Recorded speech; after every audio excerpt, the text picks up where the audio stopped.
कहा जाता है कुछ रहस्य समय की धूल में छिपे रहते हैं और जब पूर्णिमा की रात आती है तो वे रहस्य जाग उठते हैं। ये कहानी है रक्त चंद्र की छाया की, एक ऐसी औरत की जिसके दर्शन करना मौत को न्योता देने जैसा है। 25 साल, इतने लंबे समय बाद गौरव अपने गांव लौटा था। बचपन में वो अपने माता पिता के साथ शहर चला गया था, लेकिन आज वो अपनी दादी से मिलने आया था। बस रुकती है, दरवाजा खुलता है, गौरव बाहर उतरता है। उसके हाथ में एक छोटा बैग है। यही है मेरा गांव, कितना बदल गया है। वो पगडंडी से गुजरता है। बच्चे खेलते हैं, पर गौरव को अजनबी निगाहों से देखते हैं। दूर एक झोपड़ी से धुआं उठ रहा है, वहीं उसकी दादी रहती हैं। गौरव दरवाजे पर खड़ा होता है। लकड़ी का पुराना दरवाजा धीरे धीरे खटखटाता है। दादी, मैं गौरव हूं। गौरव, मेरा बच्चा, तू सच में आ गया। दादी, मुझे माफ करना, इतने साल लग गए मुझे लौटने में। मिट्टी का छोटा चौकी पर रखा तांबे का थाल, जिसमें गरम गरम रोटियां, दाल और सब्जी रखी हैं। बगल में लालटेन जल रही है। तो बेटा, कैसी चल रही तेरी पढ़ाई? शहर में सब ठीक है ना? हाँ दादी, सब ठीक है, पढ़ाई भी अच्छी चल रही है। मम्मी पापा भी हमेशा मेरा ख्याल रखते हैं। तेरी माँ बापू आए क्यों नहीं? मैं उनको भी देखने की आस में बैठी थी। दादी, वो लोग काम में फंसे हुए हैं। मम्मी कह रही थीं कि गांव का सफर लंबा है, इसलिए इस बार मुझे अकेले भेज दिया। काम धंधा तो चलता ही रहेगा, पर गांव की मिट्टी की खुशबू और अपने लोगों का साथ, ये सब कहाँ मिलेगा शहर में? मैं हूं ना दादी, अब आपके पास, और जितना हो सकेगा आता रहूंगा।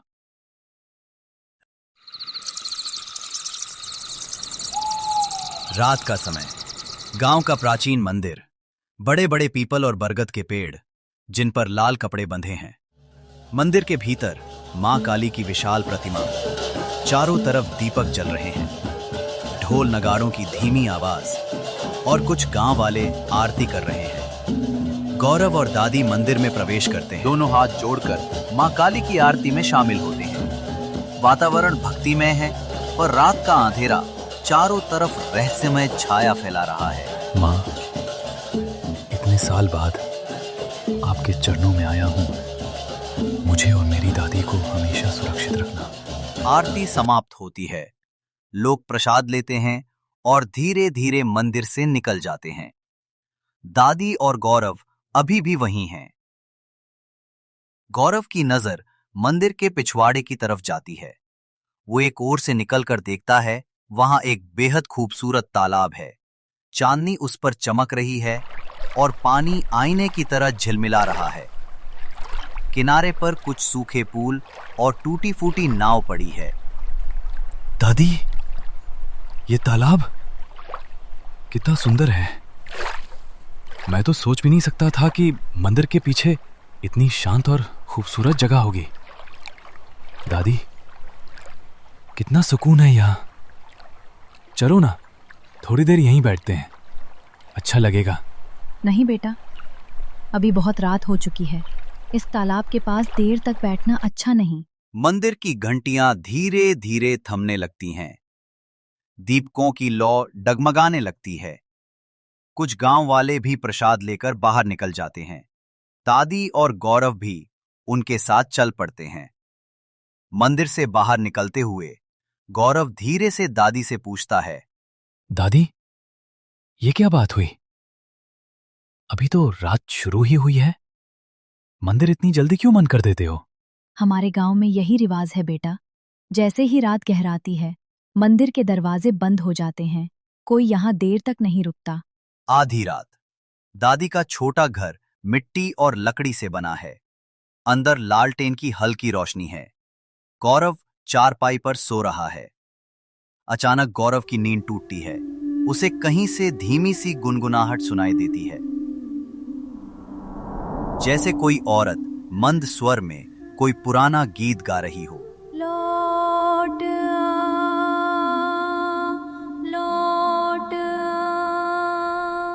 चांदनी तेरे लिए है। गौरव हड़बड़ाकर उठता है, कान लगाकर ध्यान से सुनता है। आवाज साफ साफ मंदिर की तरफ से आ रही है। ये गाना कौन गा रहा है इस वक्त? मंदिर। वो चारपाई से उतरता है, धीरे धीरे दरवाजे की ओर बढ़ता है। वो आंगन में निकलता है और मंदिर की दिशा में ध्यान से देखता है। आवाज अब और साफ आती है। हाँ लौटा, मेरा इंतजार अधूरा है। गौरव मंदिर की ओर बढ़ने ही वाला होता है कि तभी अचानक पीछे से दादी की कड़क आवाज आती है। गौरव, कहाँ जा रहा है इस वक्त? गौरव ठिठक जाता है, पलटकर देखता है। दादी लालटेन हाथ में लिए खड़ी हैं। चेहरे पर गुस्सा और डर दोनों झलक रहे हैं। दादी, वो आपको सुनाई नहीं दे रहा? कोई गुनगुना रहा है मंदिर की तरफ से। दादी एक पल को रुकती हैं, फिर कठोर स्वर में बोलती हैं। चुप! कोई आवाज नहीं आ रही। ये सब तेरे मन का भ्रम है। अंदर चल और सो जा। रात के इस वक्त बाहर निकलना ठीक नहीं है। नहीं दादी, मैं कसम खाकर कहता हूं, मुझे साफ सुनाई दे रही है। वही मंदिर से आ रही है। दादी अब और सख्त हो जाती हैं। उनकी आंखों में छुपा डर झलकता है। मैंने कहा ना कोई आवाज नहीं आ रही। अंदर जा और आंख मूंद कर सो जा। जितनी बार कहूं उतनी बार मानना सीख, सवाल मत कर। गौरव दादी के स्वर में छिपा भय महसूस करता है। वो कुछ कहने ही वाला होता है, फिर चुप हो जाता है। धीरे धीरे वापस कमरे में चला जाता। चारपाई पर लेटकर वो आंखें बंद कर लेता है, लेकिन गुनगुनाहट की धीमी आवाज अब भी उसके कानों तक पहुंच रही है। वो बेचैन हो उठता है, पर दादी की बात याद कर कुछ नहीं कहता।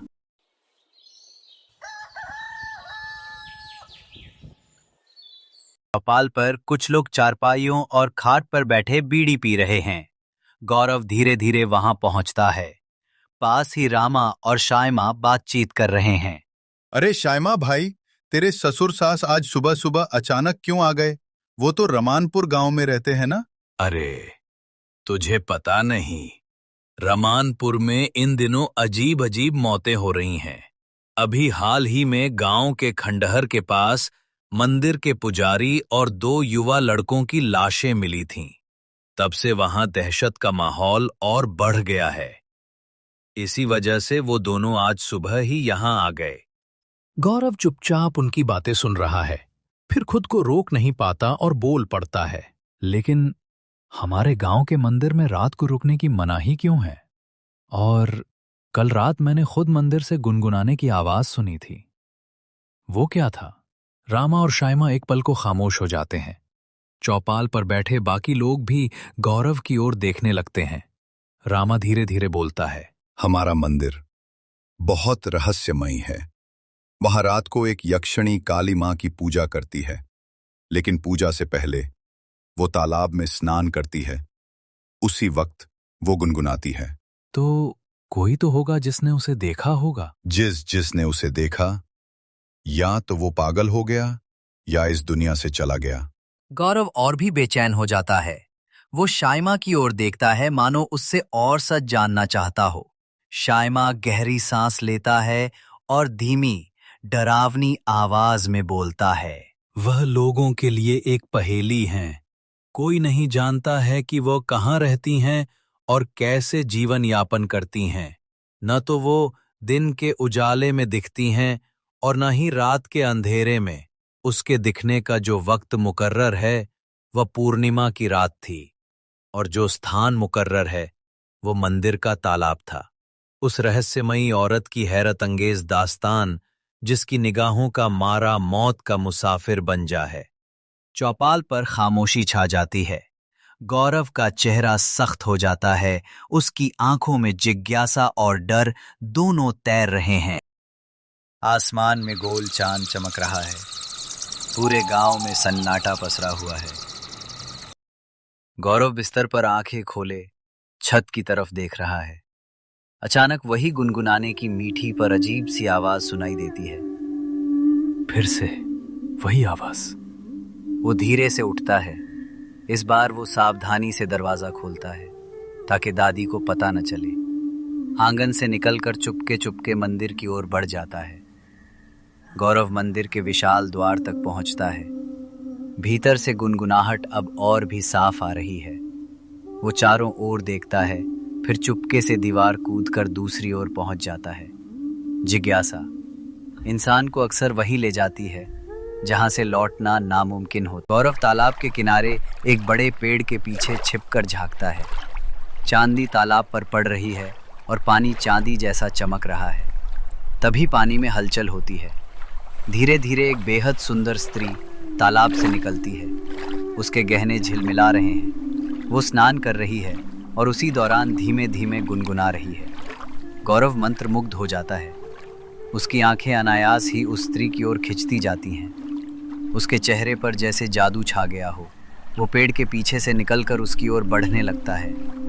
अचानक वो स्त्री गौरव की ओर देखती है। उसकी आंखें पल भर में लाल हो जाती हैं।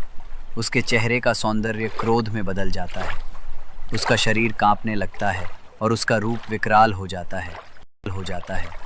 दुष्ट, तुझे पता नहीं, इस मंदिर में इस घड़ी आना हर इंसान के लिए वर्जित है। फिर भी तू यहाँ आ गया केवल एक स्त्री को देखने की वासना में। गौरव डर से कांप रहा है। उसके मुंह से शब्द नहीं निकलते। वो भागना चाहे लेकिन उसके पैर जकड़ जाते हैं। नहीं, मैंने तो बस जिज्ञासा में गलती हो गई। मुझे छोड़ दो, मेरी जान बख्श दो। अगर मैं तुझे छोड़ दूंगी तो कल कोई और ये दुस्साहस करेगा और फिर ये तालाब अपवित्र हो जाएगा। अब जब तूने मुझे देख ही लिया है, तेरी मृत्यु निश्चित है। गौरव जोर जोर से रोता है, हाथ जोड़कर रहम की भीख मांगता है। लेकिन यक्षिणी आकाश की ओर हाथ उठाती है। उसके हाथों से तेज नीली बिजली जैसी चमक निकलती है और सीधा गौरव पर गिरती है। गौरव जमीन पर गिरता है।